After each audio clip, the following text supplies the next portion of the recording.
அட்டகாசமான பாசிப்பருப்பு பூரி பண்ணலாங்களா? அதுக்கு பாசிப்பருப்பு ஒரு 3 மணி நேரம் ஊற வச்சு எடுத்துக்கலாங்க. நான் தோலோட பாசிப்பருப்பு தான் எடுத்திருக்கேன். நீங்க எப்படி வேணாலும் எடுத்துக்கோங்க.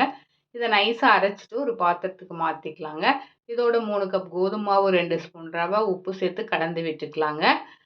இதோட ஒரு 2 ஸ்பூன் அளவுக்கு ஆயில் சேர்த்துட்டு, நல்லா கலந்து விட்டுட்டு, இதோட கொஞ்சமா தண்ணி சேர்த்துட்டு, சப்பாத்தி மாவ விட கொஞ்சம் டைட்டா இருக்கிற மாதிரியே நல்லா பெசஞ்சிட்டு, இத ஆயில் தடவி ஒரு 10 நிமிஷம் ரெஸ்ட்ல விட்டுறலாங்க.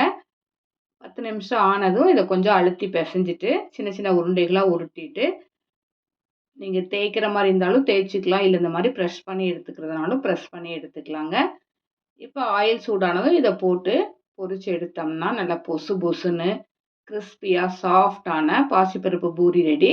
இதுக்கு காம்போவா பாசிப்பருப்பு குருமாவே அடுத்த ரீல்ஸ்ல நான் அப்லோட் பண்றேன். நீங்க அதையும் பார்த்துருங்க. ரொம்பவே அட்டகாசமா இருக்கும். ட்ரை பண்ணி பாருங்க.